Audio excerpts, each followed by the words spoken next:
Assalamualaikum anak-anak, bagaimana kabarmu hari ini? Semoga kalian semua dalam keadaan sehat ya. Anak-anak, pada pertemuan kali ini kita akan membahas materi permintaan, penawaran, dan harga keseimbangan. Setelah pembahasan materi ini, diharapkan kalian dapat memahami konsep permintaan, penawaran, dan harga keseimbangan. Manusia dikenal sebagai makhluk ekonomi atau Homo economicus. Artinya, manusia selalu berusaha untuk memenuhi kebutuhan hidupnya serta mempertahankan kehidupannya. Salah satu caranya adalah dengan melakukan transaksi jual beli. Dalam proses jual beli, kita akan dihadapkan pada suatu konsep permintaan, penawaran, dan harga keseimbangan, di mana kesemuanya itu akan saling mempengaruhi satu sama lain. Untuk lebih memahami tentang kesemua hal itu, mari ikuti penjelasan berikut ini. Pernahkah kamu mengamati fenomena menarik berkaitan dengan harga sembako menjelang hari raya? Ya, ketika menjelang hari raya, harga-harga sembako melonjak tinggi. Tahukah kamu mengapa bisa terjadi demikian? Salah satu faktor penyebabnya adalah tingginya tingkat permintaan masyarakat terhadap sembako. Berdasarkan hal tersebut, dapat kita ketahui bahwa permintaan dapat mempengaruhi harga. Apa yang dimaksud dengan permintaan? Permintaan adalah jumlah barang yang diminta oleh konsumen pada tingkatan harga dan waktu tertentu. Permintaan akan barang dan jasa antara masing-masing orang tidaklah sama karena masing-masing memiliki kemampuan yang berbeda-beda. Apa saja faktor-faktor yang mempengaruhi permintaan? Yang pertama yaitu harga barang. Jika harga makin tinggi, maka permintaan akan makin rendah. Sebaliknya, jika harga barang rendah, maka permintaan akan barang tersebut semakin tinggi. Yang kedua, pendapatan masyarakat. Tingkat pendapatan atau penghasilan masyarakat sangat menentukan tinggi rendahnya permintaan akan barang dan jasa. Makin tinggi pendapatan seseorang, maka makin besar daya beli yang ia miliki. Akibatnya, permintaan akan barang dan jasa pun meningkat. Sebaliknya, orang yang berpenghasilan rendah, daya belinya pun rendah. Akibatnya, permintaan terhadap barang dan jasa menurun. Yang ketiga, selera masyarakat. Tinggi rendahnya selera masyarakat terhadap suatu barang akan berpengaruh terhadap permintaan barang tersebut.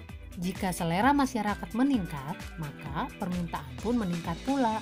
Demikian sebaliknya. Selera masyarakat sering disebut sebagai mode. Selanjutnya, ada kualitas barang. Pada umumnya, orang menghendaki barang yang berkualitas baik. Semakin tinggi kualitas suatu barang, maka permintaan orang untuk dapat memiliki barang tersebut semakin besar. Yang kelima, harga barang lain yang berkaitan. Ada kalanya barang tertentu memerlukan barang lain sebagai pelengkap dan pengganti atau substitusi. Misalnya, sebagai bahan bakar, Pertalite lebih murah daripada Pertamax, maka orang akan beralih dari Pertamax ke Pertalite.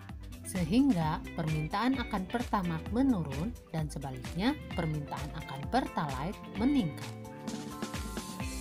Selanjutnya adalah jumlah penduduk. Semakin besar jumlah penduduk, maka permintaan terhadap suatu barang dan jasa akan meningkat pula. Misalnya, keluarga yang semula hanya terdiri dari suami istri, kemudian memiliki anak, maka kebutuhan akan bahan pangan pun mengalami peningkatan. Dan yang terakhir adalah ramalan masa depan.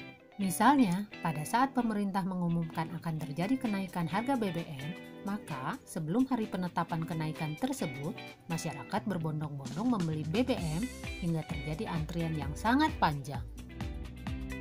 Selanjutnya, apa itu hukum permintaan? Hukum permintaan menerangkan sifat hubungan permintaan barang dan jasa dengan harganya.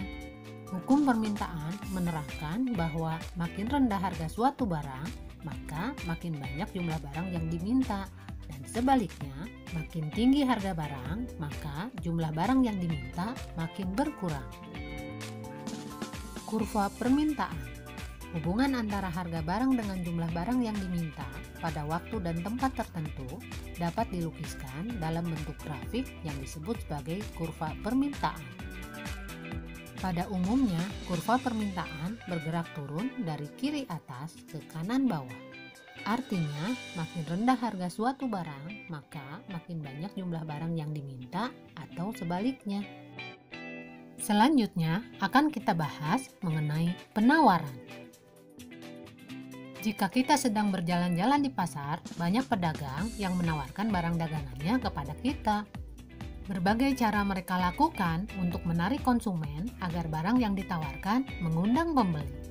Penawaran adalah jumlah barang yang ditawarkan pada tingkat harga, waktu, dan tempat tertentu. Faktor-faktor yang mempengaruhi penawaran meliputi: yang pertama, biaya produksi, yaitu semua biaya yang dikeluarkan oleh produsen untuk pengadaan barang dan jasa. Besar kecilnya biaya produksi berpengaruh terhadap banyak sedikitnya barang dan jasa yang ditawarkan. Misalnya, untuk memproduksi sebuah mobil mewah memerlukan biaya yang besar, maka barang yang dihasilkan terbatas, sehingga penawaran barang mewah tidak sebanyak penawaran barang lainnya. Yang kedua, tingkat teknologi. Kegiatan produksi yang hanya mengandalkan tenaga manusia menghasilkan barang yang jumlahnya terbatas, sedangkan kegiatan produksi yang menggunakan tenaga mesin dapat menghasilkan barang dalam jumlah yang besar. Yang ketiga, harapan akan mendapatkan laba. Dengan harapan memperoleh keuntungan atau laba yang banyak, maka produsen berlomba untuk meningkatkan produksinya, serta memperluas dan mengembangkan usahanya guna memperoleh keuntungan yang besar. Dan yang terakhir, yaitu faktor-faktor non-ekonomi. Faktor-faktor non-ekonomi seperti bencana alam, larangan impor, dan kebijakan pemerintah akan sangat berpengaruh pada penawaran. Nah, sekarang bagaimana dengan hukum penawaran? Hukum penawaran menyatakan jika harga barang yang ditawarkan naik, maka jumlah barang yang ditawarkan pun akan bertambah. Dan sebaliknya, jika harga barang turun, maka jumlah barang yang ditawarkan pun akan berkurang. Hubungan antara harga barang dengan jumlah barang yang ditawarkan pada waktu dan tempat tertentu dapat dilukiskan dalam bentuk grafik yang disebut sebagai kurva penawaran. Pada umumnya, kurva penawaran bergerak naik dari kiri bawah ke kanan atas. Kondisi tersebut menandakan bahwa makin tinggi harga suatu barang, maka makin banyak jumlah barang yang ditawarkan. Ayo anak-anak, kita lanjutkan dengan pembahasan mengenai harga keseimbangan. Perhatikan baik-baik jika ibu sedang berbelanja di pasar tradisional. Apa yang dilakukan ibu saat membeli suatu barang? Mengapa harga barang-barang di pasar tradisional bisa beraneka ragam meskipun kualitasnya sama? Berbelanja di pasar tradisional memerlukan keahlian tersendiri, khususnya dalam hal melakukan tawar-menawar. Hal ini dikarenakan di pasar tradisional, pembeli memiliki kesempatan dalam menentukan harga suatu barang melalui proses tawar-menawar secara langsung dengan penjual. Dari proses tawar-menawar tersebut, nampak adanya kesepakatan di mana pembeli berusaha meningkatkan harga tawaran dan penjual berusaha menurunkan harga dari tawaran semula, sehingga akhirnya ditemukan titik temu harga tertentu sebagai hasil kesepakatan penjual dan pembeli. Harga yang disepakati itulah yang disebut sebagai harga keseimbangan. Jadi, pengertian harga keseimbangan adalah harga kesepakatan antara penjual dan pembeli yang tercipta melalui proses tawar-menawar. Nah, anak-anak, itulah pembahasan materi mengenai permintaan, penawaran, dan harga keseimbangan. Semoga kalian dapat memahaminya ya. Sampai bertemu lagi pada pertemuan selanjutnya. Wassalamualaikum warahmatullahi wabarakatuh.